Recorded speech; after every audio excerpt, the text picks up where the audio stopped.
Alors, on va décortiquer ensemble les aides qui existent pour les retraités en France.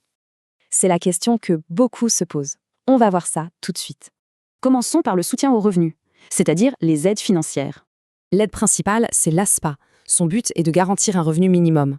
Pour une personne seule, le maximum par mois, c'est ce chiffre. Et pour un couple, ça monte à un peu plus de 1 620 €.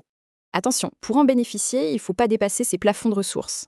En principe, c'est 65 ans. Mais il y a des exceptions, comme on le voit ici.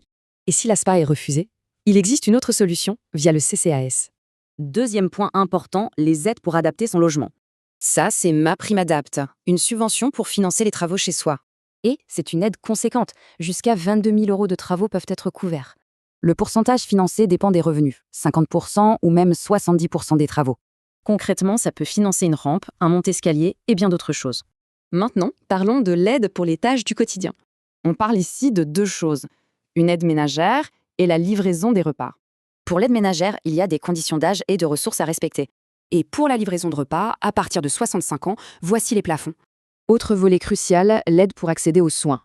Il s'agit de la complémentaire santé solidaire, la CSS. C'est une aide pour la mutuelle.